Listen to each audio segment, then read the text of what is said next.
ਵਾਹਿਗੁਰੂ ਜੀ ਕਾ ਖਾਲਸਾ ਵਾਹਿਗੁਰੂ ਜੀ ਕੀ ਫਤਿਹ। ਇੱਕ ਓੰਕਾਰ ਸਤਨਾਮ ਕਰਤਾ ਪੁਰਖ ਨਿਰਭਉ ਨਿਰਵੈਰ ਅਕਾਲ ਮੂਰਤ ਅਜੂਨੀ ਸੈਭੰ ਗੁਰ ਪ੍ਰਸਾਦ। ਇੱਕ ਓੰਕਾਰ ਸਤਨਾਮ ਕਰਤਾ ਪੁਰਖ ਨਿਰਭਉ ਨਿਰਵੈਰ ਅਕਾਲ ਮੂਰਤ ਅਜੂਨੀ ਸੈਭੰ ਗੁਰ ਪ੍ਰਸਾਦ। ਵਾਹਿਗੁਰੂ ਵਾਹਿਗੁਰੂ ਵਾਹਿਗੁਰੂ ਵਾਹਿਗੁਰੂ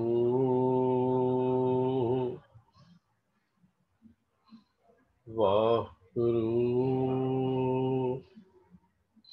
ਵਾਹਿਗੁਰੂ ਵਾਹਿਗੁਰੂ।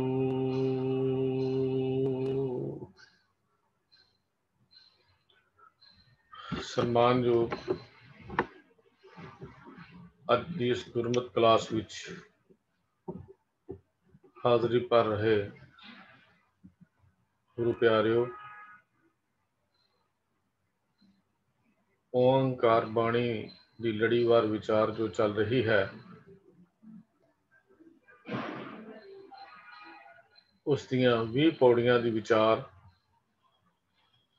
ਅਸੀਂ ਪਿਛਲੇ ਵਿਚਾਰਾਂ ਵਿੱਚ ਕਰ ਚੁੱਕੇ ਹਾਂ। ਸਤਿਗੁਰੂ ਗੁਰੂ ਨਾਨਕ ਦੇਵ ਪਾਤਸ਼ਾਹ ਜੀ ਇਸ ਓੰਕਾਰ ਦੀ ਬਾਣੀ ਵਿੱਚ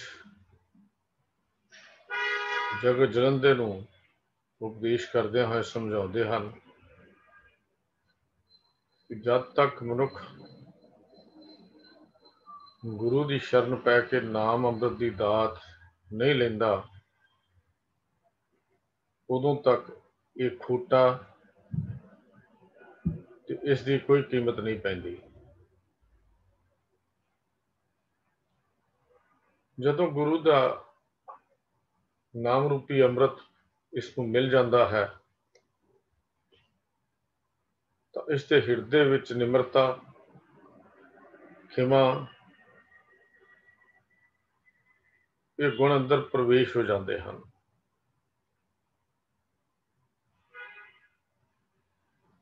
ਆਪਣੇ ਤੋਂ ਤਾਕਤਵਰ ਤੇ ਆਪਣੇ ਤੋਂ ਨੀਵੇਂ ਨੂੰ ਇੱਕੋ ਜਿਹਾ ਸਮਝਦਾ ਹੈ। ਕਮਜ਼ੋਰ ਦੇ ਸਮਝ ਕੇ ਉਸ ਨੂੰ ਉੱਚਾ ਬੋਲਣਾ ਇਸ ਜੀਵਨ ਚੋਂ ਮੁੱਕ ਜਾਂਦਾ ਹੈ। ਸਮਝ ਆ ਜਾਂਦੀ ਹੈ ਇਸ ਕਰਤਾਰ ਦੀ ਰਚਨਾ ਵਿੱਚ ਕੋਈ ਵੱਡੇ ਹਨ, ਕੋਈ ਛੋਟੇ ਹਨ, ਪਰ ਕਰਤਾਰ ਦੇ ਉਸ ਮਾਲਕ ਨੇ ਜਿਸ ਨੂੰ ਦਿਵ ਦ੍ਰਿਸ਼ਟ ਬਖਸ਼ ਦਿੱਤੀ, ਉਹਦੀਆਂ ਨਜ਼ਰਾਂ ਵਿੱਚ ਸਾਰੇ ਇੱਕੋ ਜਿਹੇ ਹਨ। ਬਦਲੇ ਦੀ ਭਾਵਨਾ ਅੰਦਰੋਂ ਮੁੱਕ ਜਾਂਦੀ ਹੈ। ਖਿਮਾ, ਮਾਫੀ ਇੱਕ ਨਾ ਐਸਾ ਰਤਨ ਹੈ ਜੋ ਉਸ ਮਨੁੱਖ ਦੇ ਪੱਲੇ ਪੈ ਜਾਂਦਾ ਹੈ।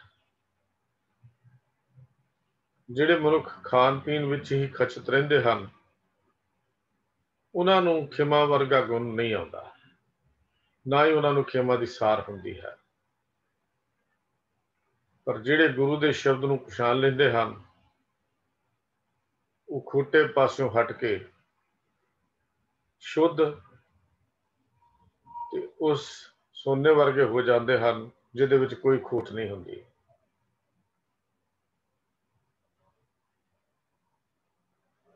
ਅਗਲੀ ਪੌੜੀ ਵਿੱਚ ਸਤਿਗੁਰੂ ਜੀ ਨੇ ਜੋ ਵਿਚਾਰ ਦਿੱਤੇ ਸੀ ਕਿ ਮਨੁੱਖ ਉਸ ਪ੍ਰਭੂ ਦੇ ਗੁਣਾਂ ਨੂੰ ਗਾਉਂਦਾ ਹੈ, ਉਸ ਪ੍ਰਭੂ ਦੇ ਗੁਣਾਂ ਵਿੱਚ ਲੀਨ ਰਹਿੰਦਾ ਹੈ। ਇਹ ਪਾਂਡੇ, ਤੂੰ ਵੀ ਆਪਣੇ ਮਨ ਦੀ ਪੱਟੀ ਤੇ ਉਸ ਸਰਵ-ਵਿਆਪਕ ਪਰਮਾਤਮਾ ਦਾ ਨਾਮ ਲਿਖ। ਉਹ ਮਨੁੱਖ ਦੇ ਔਗਣਾਂ ਨੂੰ ਦੇਖ ਕੇ ਕਦੀ ਕਾਹਲਾ ਨਹੀਂ ਪੈਂਦਾ ਤੇ ਜਿਸ ਮਨੁੱਖ ਦਾ ਮਨ ਉਸ ਸਰਵ-ਵਿਆਪਕ ਪ੍ਰਭੂ ਵਿੱਚ ਟਿਕ ਜਾਂਦਾ ਹੈ, ਉਹਦਾ ਸੁਭਾਅ ਵੀ ਇਹੋ ਜਿਹਾ ਬਣ ਜਾਂਦਾ ਹੈ। ਉਹ ਵੀ ਉਸਦੇ ਗੁਣ ਗਾਉਂਦਾ ਹੈ। ਆਤਮਿਕ ਸ਼ਾਂਤੀ, ਅਡੋਲਤਾ ਦੀ ਉੱਚੀ ਅਵਸਥਾ ਉਹਨੂੰ ਪ੍ਰਾਪਤ ਹੋ ਜਾਂਦੀ ਹੈ।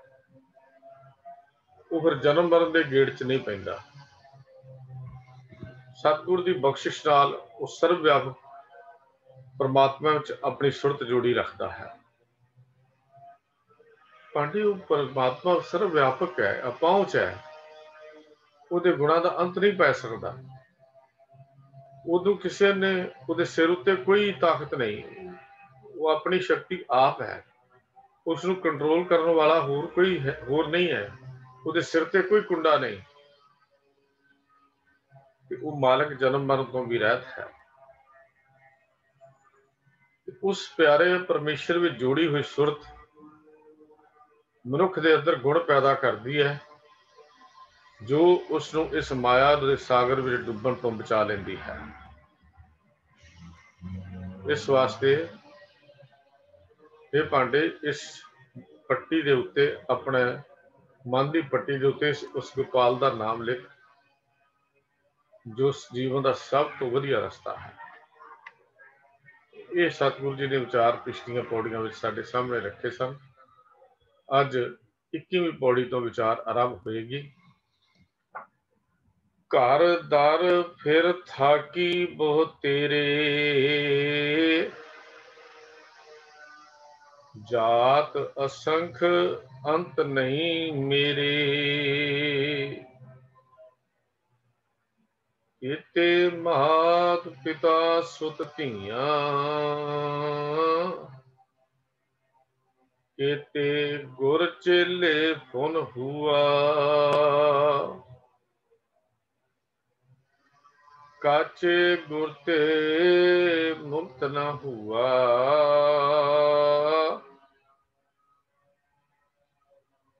ਯਤੀ ਨਾਰ ਵਰ ਏਕ ਸਮਾਲ।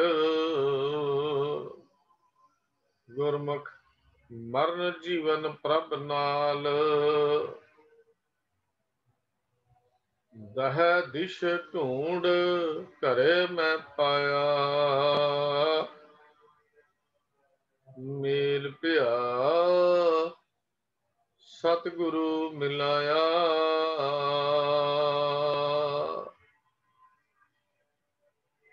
ਘਰ, ਦਰ ਦਾ ਅਰਥ ਹੈ ਦਰਵਾਜ਼ੇ। ਘਰ ਦਾ ਅਰਥ ਹੈ ਘਰ।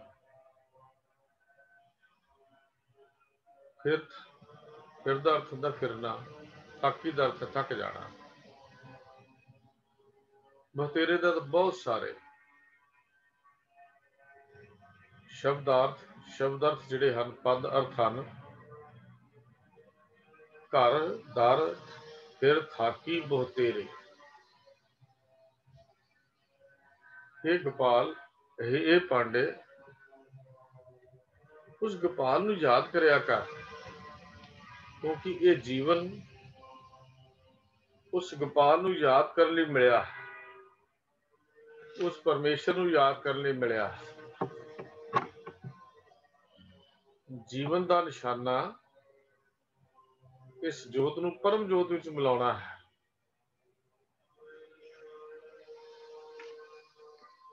ਤੂੰ ਗੁਰੂ ਦੀ ਮੱਤ ਲੈ। ਗੁਰੂ ਦੀ ਮੱਤ ਵਾਲਾ ਰਸਤਾ ਫੜਨ ਤੋਂ ਬਿਨਾਂ, ਗੁਰੂ ਦਾ ਨਾਮ ਇਸ ਮਨ ਦੀ ਪੱਟੀ ਤੇ ਲਿਖਣ ਤੋਂ ਬਿਨਾਂ ਇਹ ਜਿੰਦ ਕਈ ਜੂਨਾਂ ਵਿੱਚ, ਕਈ ਘਰਾਂ ਦੇ ਦਰਵਾਜ਼ਿਆਂ ਤੇ, ਕਈ ਜੂਨਾਂ ਵਿੱਚ ਫਿਰ ਫਿਰ ਕੇ ਖੱਪ ਕੇ ਥੱਕ ਜਾਂਦੀ ਹੈ। ਪਤਾ ਹੀ ਨਹੀਂ ਕਿੰਨੀਆਂ ਜੂਨਾਂ ਵਿੱਚੋਂ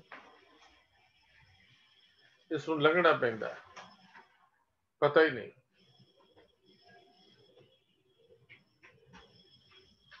ਇਹ ਪਾਂਡੇ ਜੀਵਨ ਦੀ ਪੱਟੀ ਤੇ, ਮਨ ਦੀ ਪੱਟੀ ਤੇ ਉਸ ਕਰਤਾਰ ਦਾ, ਉਸ ਗੋਪਾਲ ਦਾ ਨਾਮ ਲਿਖ, ਜਿਸ ਦਾ ਨਾਮ ਲਿਖਣ ਨਾਲ ਤੈਨੂੰ ਇਹਨਾਂ ਘਰਾਂ ਵਿੱਚ ਘੁੰਮਣਾ ਨਹੀਂ ਪਵੇਗਾ, ਇਹਨਾਂ ਦਰਾਂ ਤੇ ਭਟਕਣਾ ਨਹੀਂ ਪਵੇਗਾ, ਭਾਵ ਇਹਨਾਂ ਜੂਨਾਂ ਵਿੱਚ ਨਹੀਂ ਪੈਣਾ ਪਵੇਗਾ।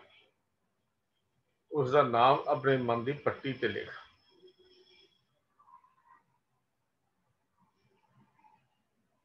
ਇਹ ਪਾਂਡੇ ਸੰਸਾਰ ਵੱਲ ਝਾਤ ਮਾਰ ਕੇ ਵੇਖਦਾ ਹਾਂ,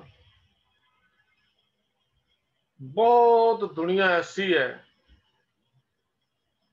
ਜਿਨ੍ਹਾਂ ਨੇ ਇਸ ਮਨੁੱਖ ਦੇ ਜੀਵਨ ਨੂੰ ਸਮਝਿਆ ਹੀ ਨਹੀਂ। ਜੀਵਨ ਦਾ ਨਿਸ਼ਾਨਾ ਕੀ ਹੈ, ਇਹ ਗੱਲ ਵੀ ਉਹਨਾਂ ਨੂੰ ਸਮਝ ਵਿੱਚ ਨਾ ਆਈ। ਰਿਜ਼ਲਟ, ਨਤੀਜਾ, ਉਹ ਜੀਵਨ ਦੀ ਬਾਜੀ ਹਾਰ ਕੇ ਇੱਥੋਂ ਤੁਰ ਜਾਂਦੇ ਹਨ। ਫਿਰ ਘਰਾਂ ਵਿੱਚ ਘੁੰਮਣਾ ਪੈਂਦਾ ਹੈ, ਭਟਕਣਾ ਪੈਂਦਾ ਹੈ।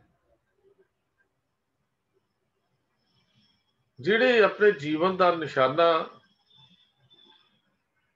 ਪਰਮੇਸ਼ਰ ਦਾ ਨਾਮ ਮਿਥ ਲੈਂਦੇ ਹਨ, ਉਹਦੀ ਯਾਦ ਮਿਥ ਲੈਂਦੇ ਹਨ, ਉਹ ਇਸ ਗੱਲ ਤੋਂ ਬਚ ਜਾਂਦੇ ਹਨ।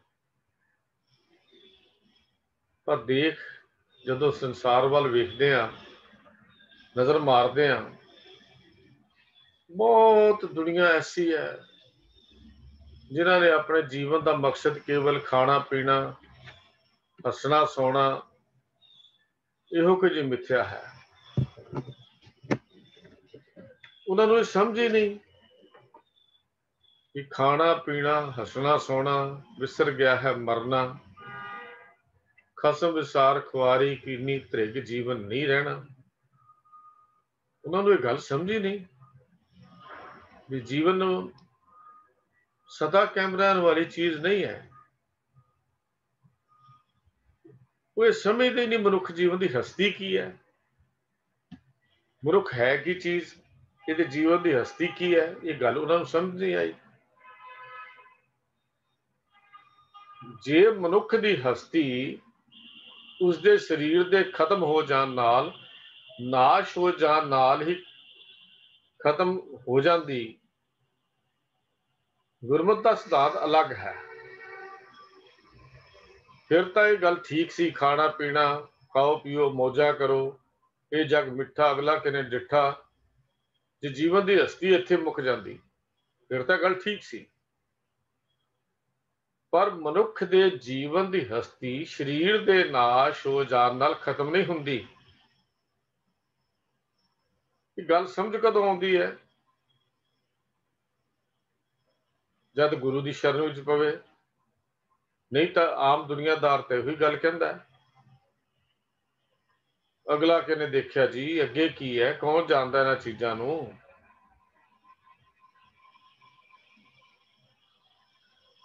ਮਨੁੱਖ ਸਰੀਰ ਜਿੰਨੀ ਦੇਰ ਤੱਕ ਹੈ, ਉਨੀ ਦੇਰ ਤੱਕ ਯਾਦ ਰੱਖੀ, ਇਹ ਜੋ ਖਾਣਾ ਪੀਣਾ, ਵਿਸ਼ੇ ਵਿਕਾਰ, ਇਹ ਸਰੀਰ ਨੂੰ ਉਨੀ ਦੇਰ ਤੱਕ ਹੀ ਖੁਸ਼ੀ ਦਿੰਦੇ ਹਨ, ਉਨੀ ਦੇਰ ਤੱਕ ਇਹਨਾਂ ਦਾ ਰਸ ਜਿਹਾ ਪ੍ਰਤੀਤ ਹੁੰਦਾ ਹੈ। ਜਿਨ੍ਹਾਂ ਨੂੰ ਤੂੰ ਸਮਝ ਕੇ ਕਹਿੰਦਾ ਅੱਗੇ ਕੀ ਰੱਖਿਆ ਹੋਇਆ ਹੈ, ਇਹ ਰਸਦਾਇਕ ਉਨੀ ਦੇਰ ਤੱਕ ਹੀ ਹਨ ਜਦ ਤੱਕ ਸਰੀਰ ਦੀ ਹਸਤੀ ਹੈ।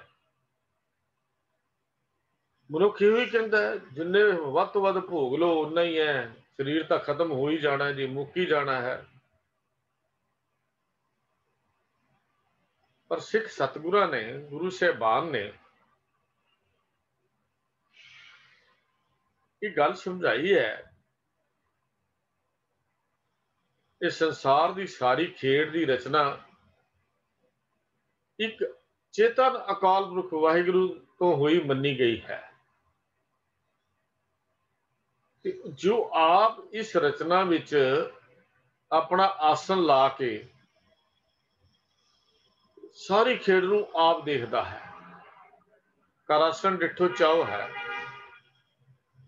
अपना आसन ला के इस चाव नूं, इस खेड नूं आप देखदा है।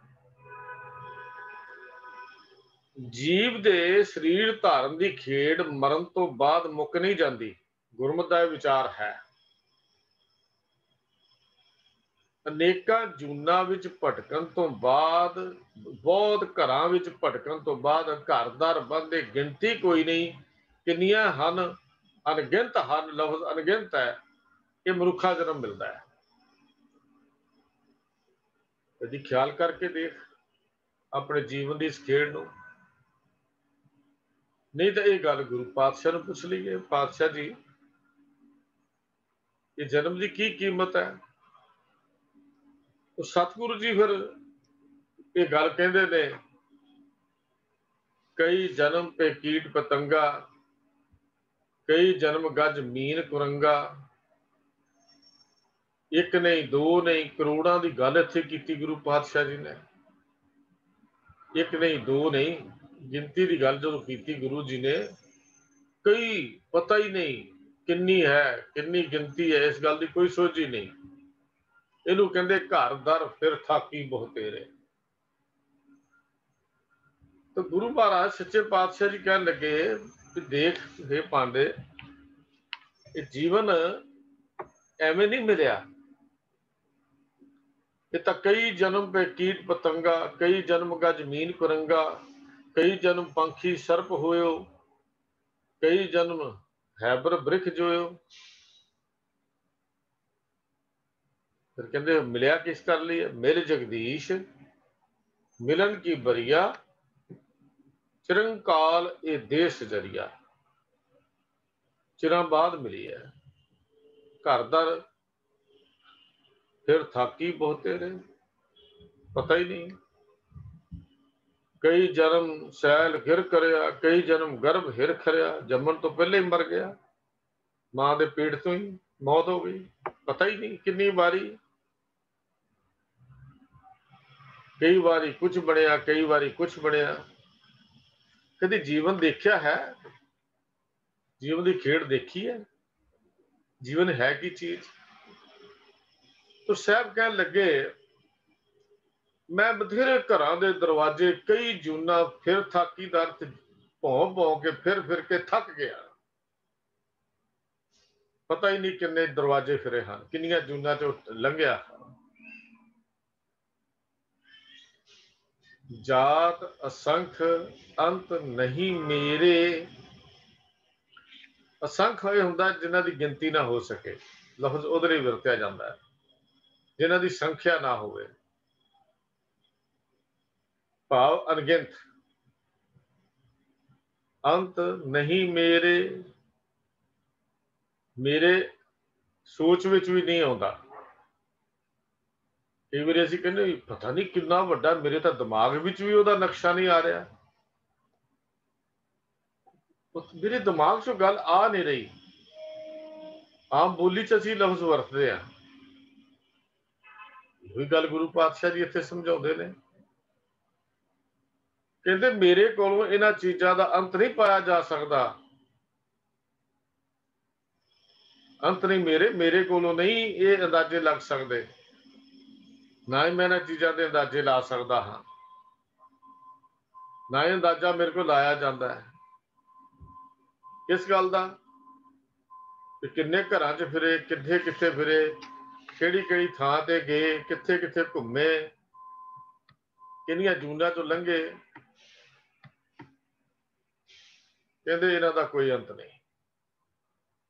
तो साहब जी कहते हे पांडे, गुरु की मत वाला रस्ता फड़न तो बिना, गुरु का नाम अपने मन की पट्टी ते लिखण तो बिना, ये जिंद कई जूनां विच फिर के खप के थक जाती है। इन्नियां अनगिनत जूनां चों लंघदी है कि उन्हां दा अंत भी नहीं पाया जा सकता, उन्हां दा अंत भी नहीं पाया जा सकता। हुण कहंदे ने इहदी भीषण की है? इहदियां जूनां च जदों भटकदी है ਤਾਂ ਫਿਰ ਹੁੰਦਾ ਕੀ ਹੈ? ਕਹਿੰਦੇ ਨੇ ਕੀਤੇ ਮਾਤ ਪਿਤਾ ਸੁਤ ਧੀਆਂ। ਕੀਤੇ, ਕੀਤੇ ਦਾ ਅਰਥ ਕਈ, ਸੁਤ ਦਾ ਅਰਥ ਹੁੰਦਾ ਪੁੱਤਰ। ਮਾਤ ਪਿਤਾ ਦਾ ਸਾਨੂੰ ਪਤਾ ਹੀ ਹੈ, ਧੀ ਦਾ ਵੀ ਸਾਨੂੰ ਪਤਾ ਹੈ।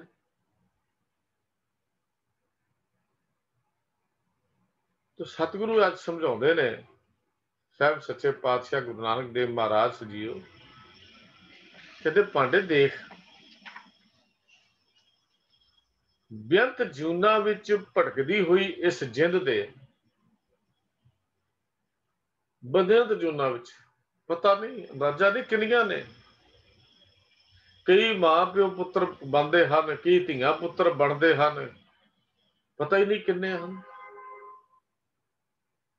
ਤੇ ਅਗਲੀ ਪੰਕਤੀ 'ਚ ਕਹਿੰਦੇ ਕਈ ਗੁਰੂ ਬਣਦੇ ਨੇ, ਕਈ ਚੇਲੇ ਬਣਦੇ ਹਨ, ਚੇਲੇ ਗੁਰੂ ਹੋ ਗਏ, ਗੁਰੂ ਚੇਲੇ ਹੋ ਗਏ, ਧੀਆਂ ਪੁੱਤਰ ਮਾਂ ਬਾਪ, ਮਾਂ ਬਾਪ ਧੀਆਂ ਪੁੱਤਰ। ਪਤਾ ਨਹੀਂ ਹੈ ਇਸ ਖੇਡ ਦਾ। ਇਸ ਖੇਡ ਨੂੰ ਕਰਤਾ ਹੀ ਜਾਣਦਾ ਹੈ, ਖਿਡਾਉਣ ਵਾਲਾ ਹੀ ਜਾਣਦਾ ਹੈ, ਕਿੰਨੀ ਹੈ ਪਤਾ ਹੀ ਨਹੀਂ। ਦੇਖੋ, ਆਤਮਾ ਤੇ ਸਰੀਰ ਇਕੱਠੇ ਹੋ ਕੇ ਵਿਛੜ ਜਾਂਦੇ ਹਨ। ਮਿਲਾਪ ਦੋਨੇ ਇਕੱਠੇ ਹੋਣ ਤਾਂ ਜਨਮ ਹੁੰਦਾ ਹੈ। ਆਤਮਾ ਨੂੰ ਘਰ ਚਾਹੀਦਾ, ਉਹ ਸਰੀਰ ਰੂਪੀ ਘਰ ਹੈ। ਜਦੋਂ ਇਹ ਸਰੀਰ ਰੂਪੀ ਘਰ ਦੇ ਵਿੱਚ ਪਰਮੇਸ਼ਰ ਆਪਣੀ ਜਿੰਦ ਟਿਕਾਉਂਦਾ ਹੈ, ਆਤਮਾ ਟਿਕਦੀ ਹੈ, ਉਦੋਂ ਮਨੁੱਖ ਜੀਵਨ ਦੀ ਗੱਲ ਸ਼ੁਰੂ ਹੁੰਦੀ ਹੈ। ਹਰ ਜੀਓ ਗੁਫਾ ਅੰਦਰ ਰੱਖ ਕੇ ਵਾਜਾ ਆਪਾਂ ਨੂੰ ਵਜਾਇਆ। ਹਰੀ ਨੇ ਜਿੰਦ ਰੱਖੀ, ਸਵਾਸਾਂ ਦਾ ਵਾਜਾ ਵੱਜਣਾ ਸ਼ੁਰੂ ਹੋਇਆ। ਸੰਬੰਧ ਕਿੰਨੀ ਦੇਰ ਹੈ? ਜਦ ਤੱਕ ਉਹ ਆਤਮਾ ਹੈ, ਇਹ ਸਰੀਰ ਦੇ ਵਿੱਚ ਹੈ। ਇਕੱਠੇ ਹੋਏ ਇਹਨਾਂ ਦਾ ਸਰੀਰ ਬਣਿਆ, ਪਰ ਇਕੱਠੇ ਹੋ ਕੇ ਇੱਕ ਦਿਨ ਵਿਛੜਨਾ ਜ਼ਰੂਰ ਹੈ। ਇੱਕ ਦਿਨ ਵਿਛੜਨਾ ਜ਼ਰੂਰ ਹੈ। ਸਰੀਰ ਦਾ ਇੱਥੇ ਸੜ ਜਾਣਾ ਹੈ। ਆਤਮਾ ਜਿੰਨੀ ਦੇਰ ਹੈ, ਜਿੰਨੀ ਦੇਰ ਮਾਲਕ ਨੇ ਲਿਖ ਕੇ ਭੇਜਿਆ, ਉਨੀ ਦੇਰ ਇਸ ਸਰੀਰ ਵਿੱਚ ਟਿਕਦੀ ਹੈ। ਆਤਮਾ ਤੇ ਸਰੀਰ ਇਕੱਠੇ ਹੋ ਕੇ ਵਿਛੜ ਜਾਂਦੇ ਨੇ, ਫਿਰ ਵਿਛੜ ਕੇ ਫਿਰ ਮਿਲਦੇ ਨੇ। ਜੀਵ ਜੰਮਦੇ ਹਨ, ਜੀਵ ਮਰਦੇ ਹਨ, ਫਿਰ ਜੰਮਦੇ ਹਨ, ਫਿਰ ਮਰਦੇ ਹਨ। ਇਹ ਜਨਮ ਮਰਨ ਦਾ ਸਿਲਸਿਲਾ ਇੰਨਾ ਕੁ ਲੰਬਾ ਹੈ, ਇੰਨਾ ਕੁ ਲੰਬਾ ਹੈ ਕਿ ਜੀਵ ਇਸ ਗੇੜ ਵਿੱਚ ਕਈਆਂ ਦੇ ਪਿਓ, ਕਈਆਂ ਦੇ ਪੁੱਤਰ ਬਣਦਾ ਰਹਿੰਦਾ ਹੈ, ਕਈਆਂ ਦੇ ਧੀ, ਕਈਆਂ ਦੀ ਮਾਂ, ਪਤਾ ਨਹੀਂ ਕੀ ਕੀ ਬਣਦਾ ਹੈ। ਇਹ ਸਿਲਸਿਲਾ ਇੰਨਾ ਲੰਬਾ ਹੈ। ਕਈ ਵਾਰੀ ਗੁਰੂ ਤੇ ਕਈ ਵਾਰੀ ਚੇਲਾ ਬਣਦਾ ਹੈ। ਇਹ ਲੇਖਾ ਗਿਣਿਆ ਨਹੀਂ ਜਾ ਸਕਦਾ। ਅਣਗਿਣਤ ਲਫ਼ਜ਼ ਵਰਤਿਆ ਗੁਰੂ ਪਾਤਸ਼ਾਹ ਜੀ ਨੇ। ਕਹਿੰਦੇ ਮੇਰੇ ਅੰਤ ਵਿੱਚ ਨਹੀਂ ਹੈ, ਜਾਤ ਅਸੰਖ ਅੰਤ ਨਹੀਂ, ਮੇਰੇ ਦਿਮਾਗ ਵਿੱਚ ਵੀ ਨਹੀਂ ਹੈ। ਮੈਂ ਇਹਦੇ ਅੰਦਾਜ਼ੇ ਵੀ ਨਹੀਂ ਲਾ ਸਕਦਾ ਕਿੰਨੀਆਂ ਖੇਡਾਂ ਖੇਡਿਆ। ਇਹ ਮੇਰੇ ਵੱਸ ਦੀ ਬਾਤ ਨਹੀਂ ਹੈ, ਔਰ ਨਾ ਹੀ ਮੇਰੇ ਅੰਦਾਜ਼ੇ ਵਿੱਚ ਇਹ ਗੱਲ ਆ ਸਕਦੀ ਹੈ। ਜੋ ਕੁਝ ਅਸੀਂ ਹੁਣ ਹਾਂ, ਇਸ ਵੇਲੇ ਹਾਂ, ਇਸ ਤੋਂ ਪਹਿਲਾਂ ਸਾਡਾ ਕੀ ਜਨਮ ਸੀ, ਅੱਗੇ ਕੀ ਹੋਏਗਾ, ਇਹ ਗੱਲ ਕਿਸੇ ਨੂੰ ਕੋਈ ਅੰਦਾਜ਼ਾ ਨਹੀਂ। ਇਸ ਗੱਲ ਦਾ ਕਿਸੇ ਨੂੰ ਕੋਈ ਅੰਦਾਜ਼ਾ ਨਹੀਂ ਹੈ, ਤੇ ਨਾ ਹੀ ਇਹ ਗਿਣਤੀ ਕਦੇ ਖਤਮ ਹੋਣ ਵਾਲੀ ਹੈ। ਪਰ ਇਹ ਸਾਰੀ ਜਗਤ ਰੂਪੀ ਰਚਨਾ ਜਿਹੜੀ ਹੈ, ਇਹਦਾ ਲੇਖਾ ਜੋ ਲਿਖਿਆ ਜਾ ਰਿਹਾ ਹੈ, ਇਹ ਜੀਵਾਂ ਦੇ ਕੀਤੇ ਹੋਏ ਕਰਮਾਂ ਅਨੁਸਾਰ ਲਿਖਿਆ ਜਾ ਰਿਹਾ ਹੈ। ਜੋ ਕਰਮ ਜੀਵ ਕਰਦਾ ਹੈ ਉਹਦੇ ਮੁਤਾਬਕ ਹੈ।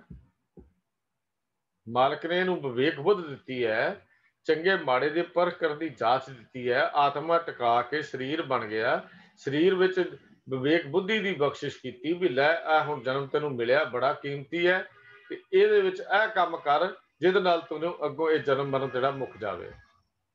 ਪਰ ਕਿਉਂਕਿ ਇਨਸਾਨ ਆਪਣੀ ਵਿਵੇਕ ਬੁੱਧੀ ਦੀ ਵਰਤੋਂ ਨਹੀਂ ਕਰਦਾ, ਇਹ ਫਿਰ ਬਾਹਰ ਦੇ ਗਿਆਨ ਇੰਦਰੀਆਂ ਤੇ ਕਰਮ ਇੰਦਰੀਆਂ ਦੀ ਖੇਡ ਵਿੱਚ ਫਸਿਆ ਰਹਿੰਦਾ ਹੈ। ਜ਼ਿੰਦਗੀ 'ਚ ਫਿਰ ਘੁੰਮਦਾ ਘੁਮਾਉਂਦਾ ਪਤਾ ਨਹੀਂ ਕਈ ਘਰ ਫਿਰ ਫਿਰ ਕੇ ਥੱਕ ਜਾਂਦਾ ਹੈ। ਜੇ ਕਿਤੇ ਅੰਤਰਮੁਖੀ ਹੋ ਜਾਂਦਾ, ਟਿਕ ਜਾਂਦਾ ਆਪਣੇ रुख अपनी आत्मा वाले पासे कर लेंदा, क्योंकि आत्मा परमात्मा की अंश है, फिर इहदा जन्म मरण मुक जांदा। पर ना, ये होया ना। फिर की सी, किवें होया, पिछे की सा, अगे की होना, ये साडे कीते हुए कर्मां दे उत्ते निर्भर करता है। पर इसका अंदाजा नहीं है, इस गल का भी कोई अंदाजा नहीं कि की है की नहीं है, ये मालक ही जानता है। करतार ये खेड खेडी जा रहा है, वो खेडी जा रहा, उसकी खेड है। मनुख इस जन्म मरण के गेड़ च पिया रहिंदा है, पर जिहड़े गुरमुख हन, गुरु की शरण पैण वाले हन, वो इस खेड विचों जित के जीवन की बाजी चले जाते हैं। मालक उन्हां उत्ते मेहर की नज़र करता है कि उन्हां दा जन्म मरण जिहड़ा मुक जाता है। कि पांडे इस करके अपने इस मन की पट्टी के उत्ते उस निरंकार का नाम लिख, उस करतार का नाम लिख।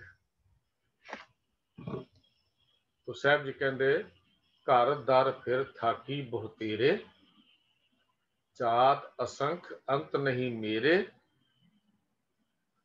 केते मात पिता सुत धीआं, केते गुर चेले फन हुआ। हुण ये क्यों होया? तो हुण साहब जी कहते, काचे गुर ते मुक्त ना हुआ। लो भाई, कई गुरु बनते ने, कई चेले बनते ने, तो इन्हां जूना तो बंधन, जूना के बंधन नहीं टुटते उन्नी देर तक जिन्नी देर तक मनुख कच्चे गुरु दीयां गल्लां करता है। हुण जिहड़ा आप कच्चा है, वो दूजे नूं पक्के राह ते किवें तोड़ देगा? देखो, कच्चा बड़ी सोहनी उदाहरण दित्ती है भी जिसका मन माया तों विच जल्दी डोल जाता है। कच्चा कौन है? जिसका अपना मन कच्चा है, माया का छलावा पिया, मन डोल गया। वो माया किसी रूप में भी आ सकती है, किसी का रूप देखा, बस मन डोल गया। आ जो कुछ संसार च हो रहा है, की कुछ हो रहा है, अज की कुछ नहीं होता, क्यों? मन कच्चा है। तो कच्चे जदों कच्चे दे मन कच्चा है, तो फिर जिधर नूं देखदा उधर खिंचा जाता है। किसी की दौलत देखी, ये भी बेईमान हो गया, ये भी ठगियां मारन लग पिया। किसी का वड्डा घर देखा, फिर ये अंदर ईर्खा की अग भड़क उठी। ये मन की कच्चा है, ये माया के संचे च ढल जाने वाला है।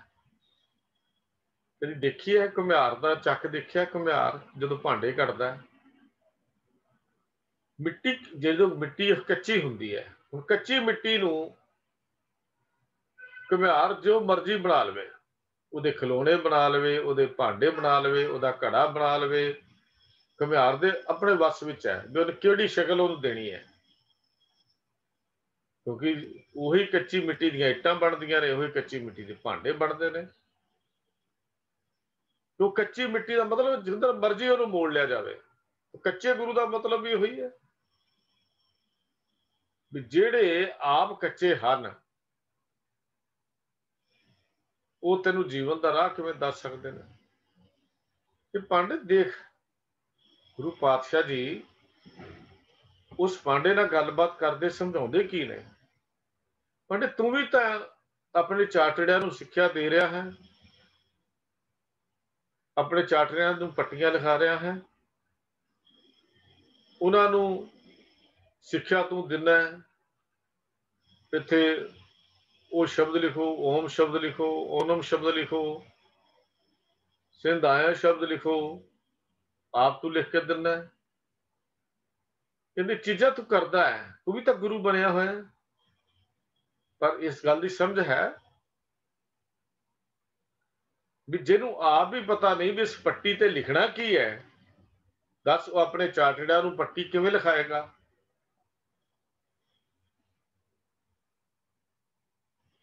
तो गुरु पातशाह जी ने कि भी क्यों सिलसिला चलिया, क्यों क्योंकि कच्चे गुरु की शरण पई हुए ने, कच्चियां दे बस पै गए।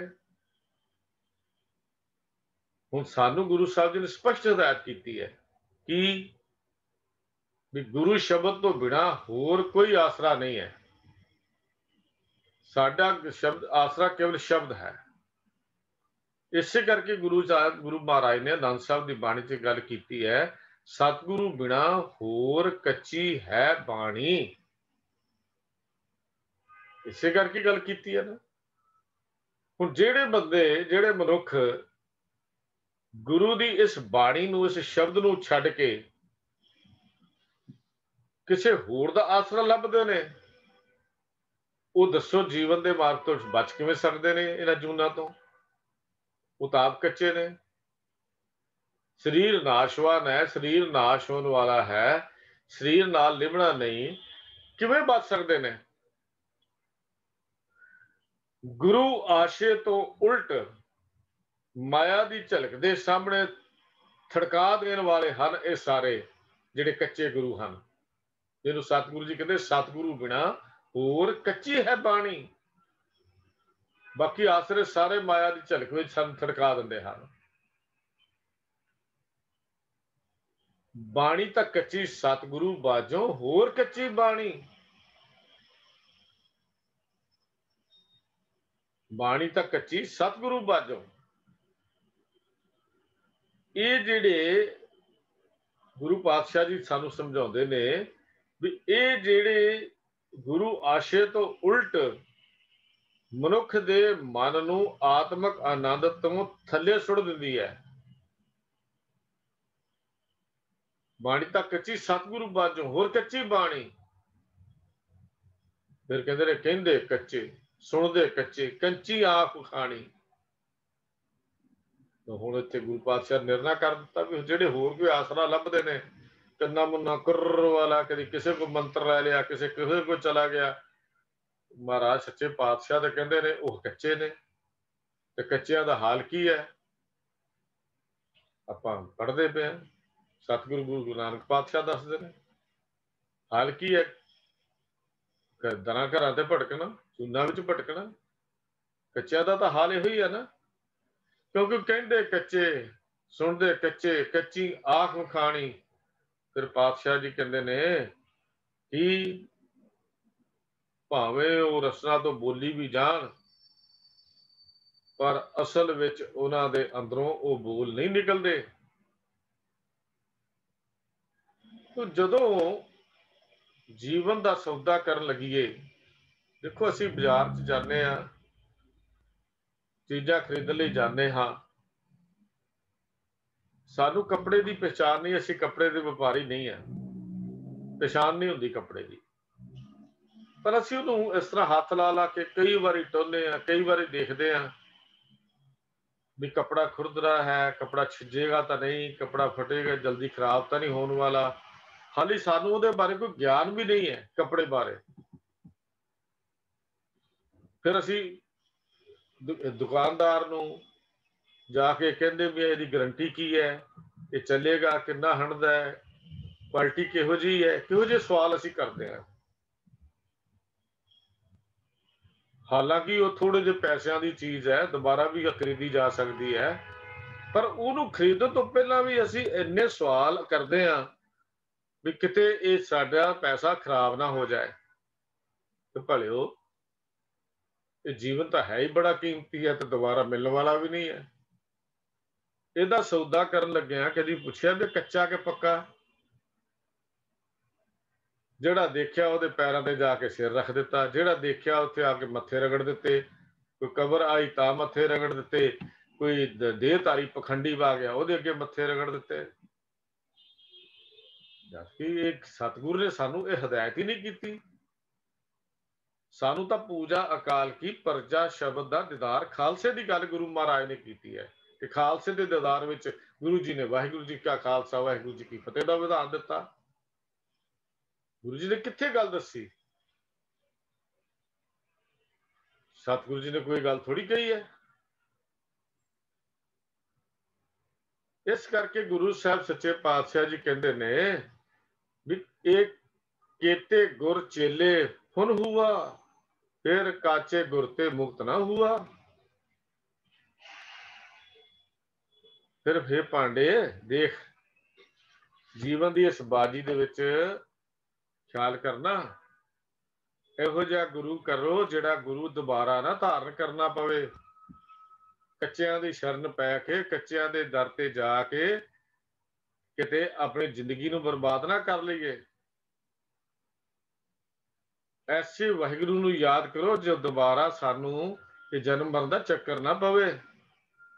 ਉਹਦਾ ਧਿਆਨ ਰੱਖੋ ਜਿਹੜਾ ਧਿਆਨ ਦੁਬਾਰਾ ਨਾ ਰੱਖਣਾ ਪਵੇ। ਏਦਾਂ ਦਾ ਜੀਵਨ ਮਰੀਏ, ਆਤਮਿਕ ਜੀਵਨ ਨੂੰ ਇੰਨਾ ਬਲਵਾਨ ਕਰ ਲਈ ਕਿ ਬਾਰ-ਬਾਰ ਸਾਨੂੰ ਮਰਨਾ ਨਾ ਪਵੇ। ਕਿਆ ਕਮਾਲ ਦੇ ਬੋਲ ਪਾਤਸ਼ਾਹ ਕਹਿੰਦੇ ਨੇ, ਸੋ ਗੁਰ ਕਰੋ ਜੇ ਬਹੁਰ ਨਾ ਕਰਨਾ।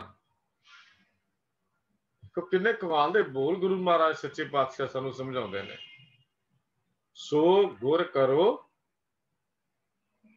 ਜੇ ਬਹੁਰ ਨਾ ਕਰਨਾ, ਜੇ ਦੁਬਾਰਾ ਨਾ ਕਰਨਾ ਪਵੇ। ਜੇ ਦੁਬਾਰਾ ਕਰਨਾ ਪੈ ਗਿਆ ਉਹਦਾ ਲਾਭ ਕੀ ਹੈ, ਫਾਇਦਾ ਕੀ ਹੈ? ਸੋ ਪਦ ਰਵੋ ਜੇ ਬਹੁਰ ਨਾ ਰਵਨਾ, ਸੋ ਧਿਆਨ ਧਰੋ ਜੇ ਬਹੁਰ ਨਾ ਧਰਨਾ, ਐਸੋ ਮਰੋ ਜੇ ਬਹੁਰ ਨਾ ਮਰਨਾ। ਜਿਹਨੂੰ ਕਹਿੰਦੇ ਨੇ ਐਸੀ ਮਰਨੀ ਜੋ ਮਰੇ ਬਹੁਰ ਨਾ ਮਰਨਾ ਹੋਏ। ਕਿਹੜੀ ਮਰਨੀ? ਸ਼ਬਦ ਵਿੱਚ ਮਰ ਜਾਣਾ। ਸ਼ਬਦ ਮਰੋ ਫਿਰ ਜੀਵੋ ਸਦ ਹੀ, ਤਾਂ ਫਿਰ ਮਰਨਾ ਹੋਈ। ਉਹ ਹੈ ਸ਼ਬਦ। ਸ਼ਬਦ ਦਾ ਪੱਕੇ ਗੁਰੂ ਦੀ ਗੱਲ ਕੀਤੀ ਹੈ, ਪੱਕੇ ਗੁਰੂ ਦੀ ਸ਼ਰਨ ਪੈਣ ਦੀ ਗੱਲ ਕੀਤੀ ਹੈ। ਕੱਚਿਆਂ ਦੇ ਵਿੱਚ ਗੱਲ ਪੈ ਕੇ, ਕੱਚਿਆਂ ਦੀ ਸ਼ਰਨ ਵਿੱਚ ਪੈ ਕੇ, ਕੱਚਿਆਂ ਦੇ ਦਰ ਤੇ ਜਾ ਜਾ ਕੇ ਜੀਵਨ ਦੀ ਬਾਜੀ ਹਾਰ ਜਾਵਾਂਗੇ। ਤਾਂ ਗੁਰੂ ਸਾਹਿਬ ਸਾਨੂੰ ਇਹ ਗੱਲ ਸਮਝਾਉਂਦੇ ਨੇ ਵੀ ਇਹ ਕਿਉਂ ਚੱਕਰ ਪਿਆ। ਇਹ ਪੰਡ ਦੇਖ, ਇਸ ਜੀਵਨ ਦੀ ਦੌੜ ਦੇ ਵਿੱਚ, ਜੀਵਨ ਦੀ ਚਾਲ ਦੇ ਵਿੱਚੋਂ ਇਹ ਕਿਉਂ ਵਾਪਰ ਰਿਹਾ ਹੈ? ਕਿਉਂਕਿ ਕੱਚੇ ਆਪ ਜੀਵਨ ਵਿੱਚ ਕੱਚੇ ਹਨ, ਤੇ ਉਹ ਜੀਵਨ ਵਿੱਚ ਆਪ ਕੱਚੇ ਹੋਣ ਕਰਕੇ ਉਹਨਾਂ ਦਾ ਮਨ ਆਪ ਮਾਇਆ ਨੇ ਮੋਹਿਆ ਹੋਇਆ ਹੈ। ਇਸ ਵਾਸਤੇ ਉਹਨਾਂ ਨੂੰ ਸਾਨੂੰ ਬੰਧਨ ਤੋਂ ਖਲਾਸੀ ਨਹੀਂ ਕਰਾ ਸਕਦੇ। ਜਦ ਤੱਕ ਕੱਚੇ ਗੁਰੂ ਦੀ ਸ਼ਰਨ ਹੈ ਤਦ ਤੱਕ ਤੇਰੇ ਆਵਾਗਮਨ ਦਾ ਚੱਕਰ ਨਹੀਂ ਮੁੱਕ ਸਕਦਾ। ਇਹ ਪਾਂਡੇ, ਇਸ ਮਨ ਦੀ ਪੱਟੀ ਤੇ ਉਸ ਨਿਰੰਕਾਰ ਦਾ ਨਾਮ ਲਿਖ, ਕੱਚੇ ਦਾ ਨਾਮ ਨਾ ਲਿਖ। ਇਹਨਾਂ ਮੂਰਤੀਆਂ ਦੀ ਪੂਜਾ ਕਰਕੇ ਇਹਨਾਂ ਨੂੰ ਜਨਮ ਮਰਨ ਦੇ ਚੱਕਰਾਂ ਵਿੱਚ ਨਾ ਪਾ। ਇਹਨਾਂ ਪਖੰਡਾਂ ਤੋਂ ਬਚ। ਸਤਿਗੁਰੂ ਕੀ ਸਮਝਾਉਂਦੇ? ਉਹੀ ਗੱਲ ਸਮਝਾਉਂਦੇ ਨੇ ਕਿ ਦੇਖ, ਇਹ ਜ਼ਿੰਦਗੀ ਬੜੇ ਜਨਮਾਂ 'ਚ ਘੁੰਮਣ ਤੋਂ ਬਾਅਦ ਮਿਲੀ ਹੈ। ਇਹ ਜੀਵਨ ਕਿੰਨੇ ਕੁ ਜਨਮਾਂ 'ਚ ਘੁੰਮਿਆ ਕੋਈ ਅੰਦਾਜ਼ਾ ਨਹੀਂ, ਕੋਈ ਪਤਾ ਨਹੀਂ, ਅਣਗਿਣਤ ਹੈ। ਬਸ ਮੇਰੇ ਦਿਮਾਗ ਵਿੱਚ ਵੀ ਨਹੀਂ ਆ ਸਕਦਾ ਕਿੰਨੀਆਂ ਜੂਨਾਂ 'ਚੋਂ ਲੰਘੀ ਹੈ। ਕੋਈ ਅੰਤ ਨਹੀਂ ਕਿੰਨੀਆਂ ਜੂਨਾਂ 'ਚੋਂ ਲੰਘ ਕੇ ਆਈ ਹੈ। ਇਸ ਜ਼ਿੰਦਗੀ ਦਾ ਸਫ਼ਰ ਕਰਦਿਆਂ ਕਰਦਿਆਂ ਕਈਆਂ ਦੇ ਪੁੱਤਰ ਬਣੇ, ਕਈਆਂ ਦੇ ਬਾਪ ਬਣੇ, ਕਈਆਂ ਦੇ ਬੇਟੇ ਬਣੇ, ਕਈਆਂ ਦੀਆਂ ਧੀਆਂ ਬਣੇ, ਕਈਆਂ ਦੀ ਮਾਂ ਬਣੇ। ਪਤਾ ਨਹੀਂ ਕਿੰਨਾ ਕਿੰਨਾ ਸੰਬੰਧ ਜਿਹੜਾ ਸੀ ਤੁਰਦਾ ਰਿਹਾ। ਕਿ ਮਾਤ ਪਿਤਾ ਸੁਤ ਧੀਆਂ ਦੀ ਗੱਲ ਗੁਰੂ ਪਾਤਸ਼ਾਹ ਕਹਿਣ ਲੱਗੇ ਕਿ ਕਿੰਨੇ ਗੁਰੂ ਬਣੇ, ਕਿੰਨੇ ਚੇਲੇ ਬਣੇ। ਪਤਾ ਹੀ ਨਹੀਂ, ਕੋਈ ਅੰਦਾਜ਼ਾ ਨਹੀਂ ਇਸ ਗੱਲ ਦਾ। ਪਰ ਸਭ ਕੁਝ ਕਿਉਂ ਹੁਆ, ਕਿਉਂ ਵਾਪਰਿਆ? ਇਸ ਵਾਸਤੇ ਕਿ ਕਾਚੇ ਗੁਰ ਤੇ ਮੁਕਤ ਨਾ ਹੁਆ। ਇਹਨਾਂ ਜੂਨਾਂ ਤੋਂ ਖਲਾਸੀ ਤਦ ਤੱਕ ਨਹੀਂ ਹੋਣੀ ਜਦ ਤੱਕ ਕੱਚੇ ਗੁਰੂ ਦੀ ਸ਼ਰਨ ਲਈ ਹੋਈ ਹੈ। ਨਹੀਂ ਹੋਣਾ। ਇਸੇ ਵਾਸਤੇ ਸਤਿਗੁਰੂ ਜੀ ਨੇ ਸਾਨੂੰ, ਗੁਰਦੇਵ ਪਿਤਾ ਨੇ ਸਾਨੂੰ ਸ਼ਬਦ ਦੀ ਗੱਲ ਸਮਝਾਈ, ਸ਼ਬਦ ਦੇ ਲੜ ਲਾਇਆ, ਸ਼ਬਦ ਨਾਲ ਜੋੜਿਆ, ਸ਼ਬਦ ਦੇ ਨਾਲ। ਕਿਉਂਕਿ ਇਹ ਕਿਹੜਾ ਸ਼ਬਦ ਹੈ ਜਿਹਨੇ ਕਦੀ ਨਾਸ਼ ਨਹੀਂ ਹੋਣਾ, ਜਿਹਦਾ ਸਰੀਰਾਂ ਨਾਲ ਕੋਈ ਸੰਬੰਧ ਨਹੀਂ ਹੈ। ਸਰੀਰ ਆ ਜਾ ਸਕਦੇ ਆ, ਲੇਕਿਨ ਇਹ ਸ਼ਬਦ ਐਸਾ ਹੈ ਜਦ ਤੱਕ ਦੁਨੀਆ ਸੰਸਾਰ ਹੈ ਨਹੀਂ ਹੈ, ਇਹ ਸ਼ਬਦ ਨੂੰ ਕੋਈ ਖਤਮ ਨਹੀਂ ਕਰ ਸਕਦਾ। ਇਸ ਕਰਕੇ ਸ਼ਬਦ ਗੁਰੂ ਦੀ ਗੱਲ ਕੀਤੀ ਹੈ। ਸ਼ਬਦ ਦੇ ਲੜ ਲਾ ਕੇ ਸਤਿਗੁਰੂ ਨੇ ਪੱਕੀ ਬਾਣੀ ਦੀ ਗੱਲ ਕੀਤੀ ਹੈ। पक्के दी शरण विच पैण दी गल कीती है। ते साहिब जी कहंदे ने फिर तां ही इस शब्द नूं अपनी जिंदगी दा शिंगार बना। जदों शब्द तेरी जिंदगी दा शिंगार बन जाएगा फिर है शब्द मरो, सद जीवन की गल भी आ जाएगी। फिर जीवो सद ही, तां फिर मरना हुई। फिर कभी मौत नहीं आ सकती, आत्मक मौत नहीं मर सकते, ना ही आत्मक मौत साडे नेड़े ढुक सकती है। ये तो शब्द मरो फिर जीवो सद ही की कहानी है। हे पांडे देख, जब तक एक गुरु के शब्द जीवन की पट्टी ते नहीं लिखा जाता उदों तक आवागम का चक्कर नहीं मुकना, नहीं मुकना। क्योंकि गुरु का नाम, गुरु का शब्द बहुत ही उच्चे आत्मक जीवन ते लैके चला जाता है। पर मिलता किनू है? जिते गुरु त्रुटता है, बख्शदा है, निमरता, सहज, सीमा, संतोख, ये गुण जिहदे अंदर धारण आ जाते हैं। और ये भी गल पक्की है कि जिन्होंने इस मिल गया उन्होंने रब की दरगाह विच भी आनंद, भाव उहदा आवागमन का चक्कर खत्म हो गया। उन्होंने जूना च नहीं आना पैंदा, नहीं तो ये संसार की खेड इस तरह ही चलती रहेगी। पता नहीं किन्निया चो लंघे हैं, किन्निया चो आए हैं, किन्निया च जाना है, ये कोई खेड का पता नहीं है। इस वास्ते हे पांडे अपने इस मन की पट्टी के उत्ते परमेश्वर का नाम लिख।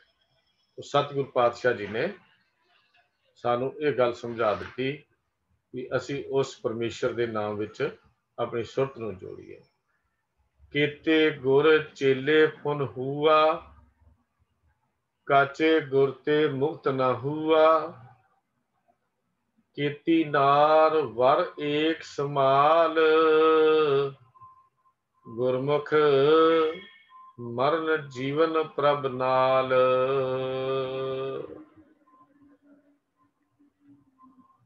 केती कई, केती नार कई जीव रूपी इस्त्रियां, असी सारी इस्त्रियां, कंत है साडा मालिक परमेश्वर। केती तो कई,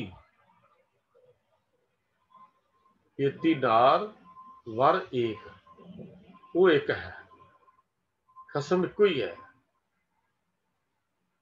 तो सतगुरु जी हम समझाते ने, ये पांडे देख बहुत सारिया जीव रूपी इस्त्रियां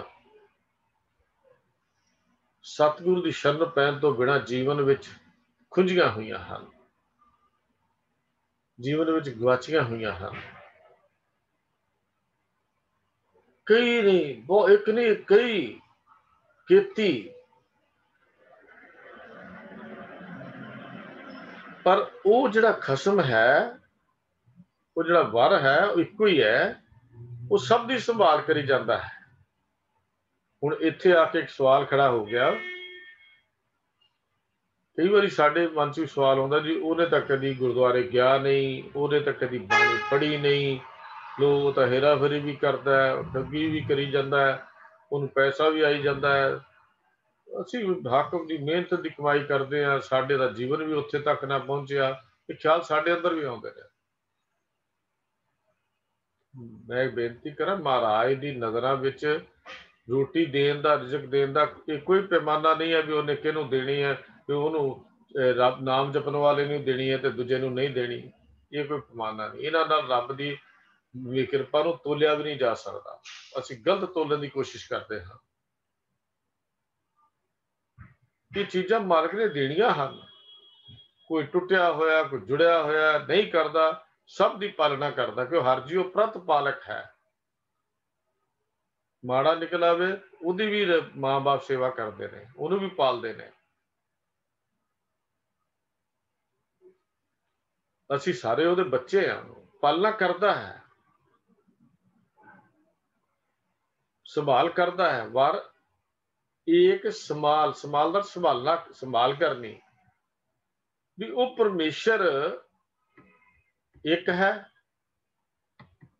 जीव रूपी इस्त्रियां उहदे तो खुंजियां हुई ने, ਤੇ ਉਸ ਤੋਂ ਖੁੰਝੀਆਂ ਹੋਈਆਂ ਇਹ ਜੀਵ ਰੂਪੀ ਇਸਤਰੀਆਂ ਜਿਹੜੀਆਂ ਨੇ ਉਹ ਗੁਰੂ ਦੀ ਸ਼ਰਨ ਵਿੱਚ ਨਹੀਂ ਪੈਂਦੀਆਂ, ਪਰ ਮਾਲਕ ਉਹਨਾਂ ਦੀ ਵੀ ਸੰਭਾਲ ਕਰ ਰਿਹਾ ਹੈ, ਸਭ ਦੀ ਸੰਭਾਲ ਕਰਦਾ ਹੈ। ਇਹਨਾਂ ਵੀ ਉਹ ਜਿਹੜਾ ਨਹੀਂ ਨਾਮ ਜਪਦਾ ਉਹਨੂੰ ਰੋਟੀ ਨਹੀਂ ਦੇਣੀ ਨਾ, ਇਹੋ ਜਿਹਾ ਕੋਈ ਮਸਲਾ ਨਹੀਂ ਹੈ। ਨਾ ਹੀ ਇਹ ਕੋਈ ਇਹਨਾਂ ਚੀਜ਼ਾਂ ਨਾਲ ਰੱਬ ਦੀ ਮਿਹਰ ਨੂੰ ਤੋਲਿਆ ਜਾ ਸਕਦਾ ਹੈ। ਅਸੀਂ ਤਾਂ ਜਦੋਂ ਥੋੜਾ ਜਿਹਾ ਕਿਤੇ ਪੈਸੇ ਪੂਸੇ ਦੀ ਗੱਲ, ਬੜੀ ਕਿਰਪਾ ਜੀ, ਬੜਾ ਕੁਛ ਜੀ ਰੱਬ ਨੇ ਦੇ ਦਿੱਤਾ, ਭੋਲਿਆ ਦਿੱਤਾ ਤਾਂ ਰੱਬ ਨੇ ਬੜਾ ਕੁਛ, ਦਿੱਤੀਆਂ ਹੋਈਆਂ ਦਾਤਾਂ ਦਾ ਸ਼ੁਕਰਾਨਾ ਵੀ ਕਦੀ ਕੀਤਾ? ਦਿੱਤਾ ਤਾਂ ਬੜਾ ਕੁਛ ਹੈ ਉਸ ਮਾਲਕ ਨੇ। ਸਾਡਾ ਕੰਮ ਸੀ ਉਹਦੀ ਦਿੱਤੀ ਹੋਈ ਦਾਤ ਦਾ ਸ਼ੁਕਰਾਨਾ ਕਰਨਾ, ਨਾ ਕਿ ਬੜੀ ਕਿਰਪਾ ਹੀ ਉਹਨੂੰ ਤੋਲੀ ਜਾਣਾ। ਕਿਰਪਾ ਹੈ ਲੇਕਿਨ ਤੋਲਣਾ ਇਸ ਚੀਜ਼ਾਂ ਨਾਲ ਨਹੀਂ। ਇਹ ਕੋਈ ਪੈਮਾਨਾ ਨਹੀਂ ਹੈ ਕਿ ਰੱਬ ਦੀ ਦਰਗਾਹ ਤੇ ਜਾ ਕੇ ਅਸੀਂ ਸੁਰਖਰੂ ਹੋ ਜਾਵਾਂਗੇ। ਕਿ ਜਗਤ ਦੇ ਪਦਾਰਥ ਕਿਸੇ ਕੋਲ ਬਹੁਤ ਨੇ, ਕਿਸੇ ਕੋਲ ਘੱਟ ਨੇ, ਕੋਈ ਕਹਾਣੀ ਨਹੀਂ ਹੈ। ਟੁੱਟੀ ਝੌਂਪੜੀ 'ਚ ਵਸਣ ਵਾਲਾ ਵੀ ਰੱਬ ਦੇ ਨੇੜੇ ਹੈ, ਤੇ ਮਹਿਲਾਂ ਵਿੱਚ ਰਹਿਣ ਵਾਲਾ ਵੀ ਰੱਬ ਤੋਂ ਦੂਰ ਹੈ। ਇਹ ਕਹਾਣੀ ਕੁਛ ਨਹੀਂ ਹੈ ਇਸ ਗੱਲ ਦੀ। ਤਾਂ ਸਾਹਿਬ ਜੀ ਕਹਿੰਦੇ ਨੇ, ਖੇਤੀ ਨਾਰ ਵਰ ਏਕ ਸਮਾਲ, ਗੁਰਮੁਖ ਮਰਨ ਜੀਵਨ ਪ੍ਰਭ ਨਾਲ। ਗੁਰਮੁਖ ਕੌਣ? ਜਿਹੜਾ ਗੁਰੂ ਦੇ ਸਨਮੁਖ ਰਹਿੰਦਾ ਹੈ, ਜਿਹੜਾ ਗੁਰੂ ਦੀ ਸ਼ਰਨ ਵਿੱਚ ਪੈ ਜਾਂਦਾ ਹੈ, ਜਿਹੜਾ ਗੁਰੂ ਦੇ ਨੇੜੇ ਹੋ ਜਾਂਦਾ ਹੈ। ਇਸ ਵਾਸਤੇ ਹੀ ਪਾਂਡੇ ਪਰਮਾਤਮਾ ਦਾ ਨਾਮ ਨਾ ਭੁਲਾ। ਜੇ ਨਾਮ ਸਿਮਰਦਿਆਂ ਵਾਹਿਗੁਰੂ ਦੀ ਯਾਦ ਵਿੱਚ ਜੁੜਿਆ ਸਾਡਾ ਸਰੀਰ ਧਨ ਸਭ ਨਾਸ਼ ਵੀ ਹੋ ਜਾਏ ਤਾਂ ਬੇਸ਼ੱਕ ਹੋ ਜਾਏ,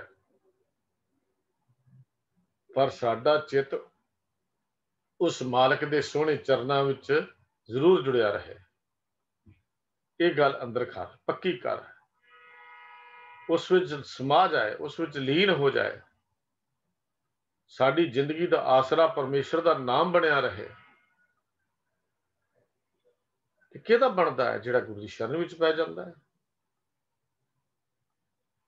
ਤੇ ਸਾਹਿਬ ਜੀ ਇੱਥੇ ਉਹੀ ਗੱਲ ਕਹਿੰਦੇ ਨੇ, ਜਿਹੜੀ ਜਿੰਦ ਗੁਰੂ ਦੇ ਸਨਮੁਖ ਰਹਿੰਦੀ ਹੈ, ਗੁਰਮੁਖ, ਜਿਹਦੇ ਜਿਉ ਰਹੇ ਗੁਰੂ ਨਾਲੇ ਦੀ ਗੱਲ ਗੁਰੂ ਪਾਤਸ਼ਾਹ ਕਹਿੰਦੇ ਨੇ, ਜਿਉ ਰਹੇ, ਅੰਦਰੋਂ ਗੁਰੂ ਦੇ ਨਾਲ ਰਵੇ, ਜੁੜ ਕੇ ਰਵੇ, ਦਿਖਾਵੇ ਮਾਤਰ ਨਹੀਂ, ਅੰਦਰੋਂ ਜੁੜਿਆ ਹੋਵੇ, ਅੰਦਰੋਂ ਭਿੱਜਿਆ ਹੋਵੇ, ਜਿਉ ਰਹੇ ਗੁਰੂ ਨਾਲੇ ਦੀ ਗੱਲ ਹੈ। ਇੱਥੇ ਜਿਉ ਨਿਰਮਲ ਬਾਹਰੋਂ ਨਿਰਮਲ ਦੀ ਗੱਲ ਹੈ, ਇੱਥੇ ਜਿਉ ਮੈਲੇ ਬਾਹਰ ਨਿਰਮਲ ਦੀ ਗੱਲ ਨਹੀਂ ਹੈ। ਤਾਂ ਸਤਿਗੁਰੂ ਜੀ ਨੇ ਜਿਹੜੀ ਗੱਲ ਸਾਨੂੰ ਸਮਝਾਈ, ਕਹਿੰਦੇ ਹੇ ਪਾਂਡੇ ਦੇਖ, ਜਿਹੜਾ ਵੀ ਜਿੰਦ, ਜਿਹੜੇ ਵੀ ਮਨੁੱਖ ਗੁਰੂ ਦੇ ਸਨਮੁਖ ਹੋ ਜਾਂਦੇ ਹਨ, ਗੁਰੂ ਦੀ ਸ਼ਰਨ ਵਿੱਚ ਪੈ ਜਾਂਦੇ ਹਨ, ਉਹਨਾਂ ਦਾ ਆਸਰਾ ਪਰਨਾ, ਮਰਨਾ ਜੀਣਾ ਦਾ ਮਤਲਬ ਆਸਰਾ ਪਰਨਾ, ਜੀਵਨ ਦੀ ਖੇਡ ਜਿਹੜੀ ਹੈ। ਅਸੀਂ ਤਾਂ ਕਹਿੰਦੇ ਸਾਡਾ ਹੁਣ ਮਰਨਾ ਜੀਣਾ ਤੁਹਾਡੇ ਨਾਲ ਹੀ ਹੈ ਜੀ। ਅਸੀਂ ਆਮ ਕਹਿੰਦੇ ਸਾਡਾ ਮਰਨਾ ਜੀਣਾ ਬਸ ਤੁਹਾਡੇ ਨਾਲ ਹੀ ਹੈ। ਇਹਦਾ ਅਰਥ ਕੀ ਹੈ? ਕਿ ਸਭ ਕੁਝ ਉਸ ਮਾਲਕ ਦੇ ਹਵਾਲੇ ਕਰ ਦੇਣਾ, ਤੇ ਮਾਲਕਾ ਤੇਰੇ ਤੇ ਹੀ ਹੈ, ਤੂੰ ਹੀ ਹੈ। ਆਪਣਾ ਆਸਰਾ ਲੈ ਕੇ ਉਸ ਗੋਪਾਲ ਦਾ ਆਸਰਾ ਲੱਭ। ਕਹਿੰਦੇ ਨੇ ਮੈਂ ਤਾਂ ਸਾਰਾ ਸੰਸਾਰ ਦੇਖਿਆ, ਸਾਰੀ ਦੁਨੀਆ ਦੇਖੀ, ਕੋਈ ਸੰਸਾਰ ਵਿੱਚ ਰਹਿੰਦਾ ਨਹੀਂ ਹੈ, ਇੱਥੇ ਰਹਿਣਾ ਕਿਸੇ ਨੇ ਨਹੀਂ। ਭਗਤ ਕਬੀਰ ਜੀ ਤਾਂ ਇੱਥੋਂ ਤੱਕ ਕਹਿੰਦੇ ਆ ਕਿ ਮੈਂ ਤਾਂ ਢੋਲ ਫੜ ਲਿਆ ਤੇ ਢੋਲ ਆਪਣੇ ਮੋਢੇ ਤੇ ਲਮਕਾ ਕੇ ਉਹਨੂੰ ਵਜਾਉਣਾ ਸ਼ੁਰੂ ਕਰਤਾ, ਤੇ ਕੰਧ ਤੇ ਮੈਂ ਚੜ ਗਿਆ ਉੱਚੀ ਥਾਂ ਦੇ ਉੱਤੇ। ਪੁੱਛਿਆ ਵੀ ਕੋਈ ਆਸਰਾ ਹੋਰ ਹੈ ਮਾਲਕ ਤੋਂ ਬਿਨਾਂ?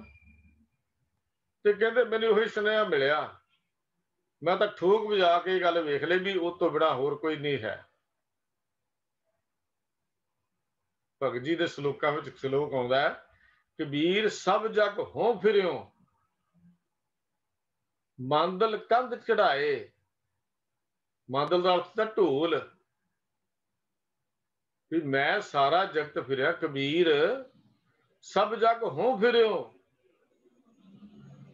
किथे फिरिया, की फिरिया, मांदल कंध चढ़ाए, मोढे ते झूल जड़ा ही रमका लिया। कहते ने फिर होया कि कोई काहू को नहीं, सब देखी ठोक बजाए।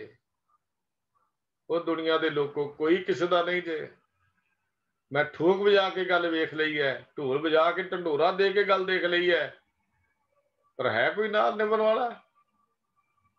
कोई भी नहीं है।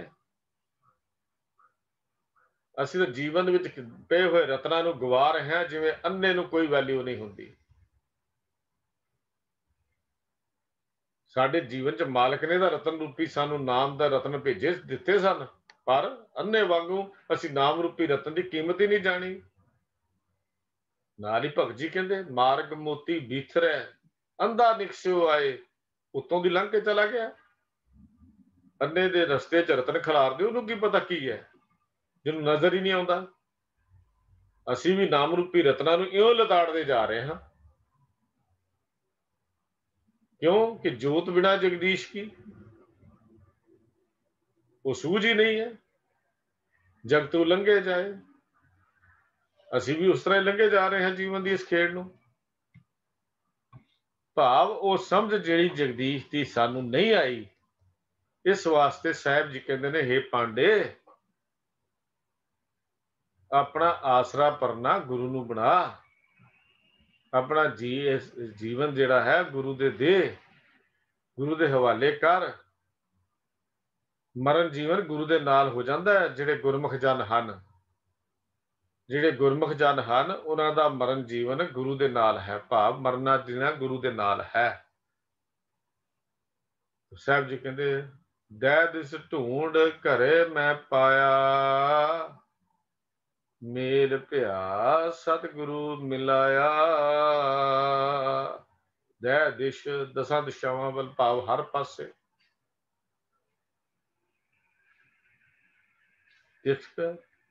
ਸਤਿਗੁਰੂ ਜੀ ਕਹਿੰਦੇ ਨੇ,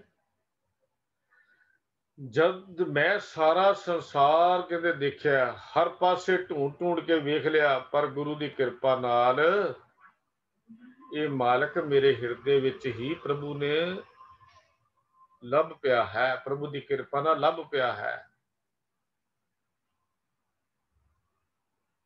ਬਾਹਰ ਢੂੰਡਣ ਤੇ ਛੂਟ ਪਰੇ,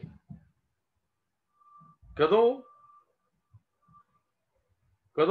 ਗੁਰ ਘਰ ਹੀ ਮਾਏ ਦਿਖਾਇਆ ਥਾ। ਕਿਆ ਕਮਾਲ ਦੇ ਬੋਲ ਗੁਰੂ ਅਰਜਨ ਦੇਵ ਮਹਾਰਾਜ ਲਿਖਦੇ ਨੇ। ਕਹਿੰਦੇ ਨੇ ਬਾਹਰ ਢੂੰਡਣ ਤੇ ਛੂਟ ਪਰੇ, ਗੁਰ ਘਰ ਹੀ ਮਾਹੇ ਦਿਖਾਇਆ ਥਾ। ਗੁਰੂ ਨੇ ਘਰੇ ਚ ਹਿਰਦੇ ਰੂਪੀ ਘਰ ਚ ਹੀ ਦਿਖਾ ਦਿੱਤਾ, ਜਾਣ ਦੀ ਲੋੜ ਕੀ ਹੈ ਕਿਤੇ।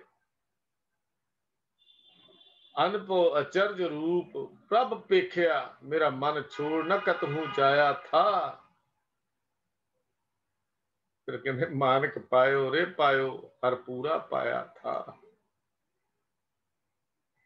ਇਹ ਕਿਹੜਾ ਮਾਰਗ ਮਿਲਿਆ ਜਿਹਦਾ ਕੋਈ ਮੁੱਲ ਨਹੀਂ। ਮੋਲ ਅਮੋਲ ਨਾ ਪਾਇਆ ਜਾਏ, ਕਰ ਕਿਰਪਾ ਗੁਰੂ ਦਿਵਾਇਆ ਥਾ। ਵਚਨ ਹੈ ਗੁਰੂ ਪਾਤਸ਼ਾਹ ਦਾ ਮਾਰੂ ਰਾਗ ਦੇ ਵਿੱਚ 1002 ਅੰਕ ਦੇ ਉੱਤੇ। ਹੁਣ ਨਹੀਂ ਬਾਹਰ ਜਾਣ ਦੀ ਲੋੜ, ਐਡਾ ਕੀਮਤੀ ਰਤਨ ਗੁਰੂ ਜੀ ਨੇ ਸਾਨੂੰ ਦੇ ਦਿੱਤਾ ਹੈ, ਗੁਰੂ ਨੇ ਬਖਸ਼ ਦਿੱਤਾ ਹੈ। ਤੇ ਸਾਹਿਬ ਕਹਿੰਦੇ ਦੈ ਦਿਸ ਢੂੰਡ ਘਰੇ ਮੈਂ ਪਾਇਆ, ਕਿ ਪਾਂਡੇ ਦੇਖ, ਇਹ ਨਾਮ ਦਾ ਰਤਨ ਤੇਰੇ ਅੰਦਰ ਹੈ। ਪਰ ਮਿਲਦਾ ਕਦੋਂ ਹੈ? ਮੇਲ ਭਿਆ ਸਤਿਗੁਰੂ ਮਿਲਾਇਆ।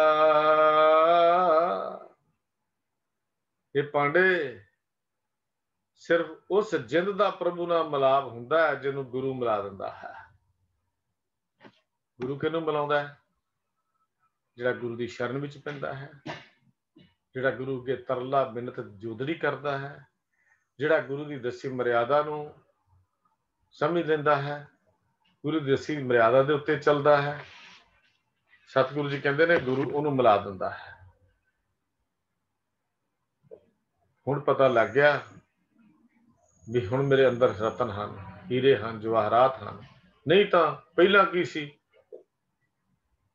घर ही मैं अमृत भरपूर है, मन मुखा साध ना पाया, ज्यों कस्तूरी मिर्ग ना जाने, भरम दा भरम भुलाया, अमृत तज बिख संग्रह करते आप खुआया।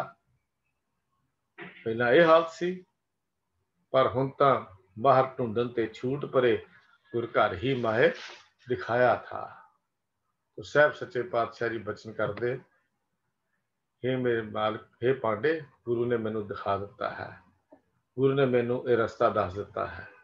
तो साहब जी ने अज की पौड़ी च जो सिक्ख्या दी है भी ये जिंद कई जन्मां विच भटकदी हुई, कई वर्ण आश्रमां विचों गुजरदी हुई, कईयां जो तुरी फिरदी रही, किन्नियां दे माता पिता, कितनियां दे पुत्र धीआं बने, किन्नियां दे गुरु, किन्नियां दे चेले, पर मुक्ति फिर भी ना लभी।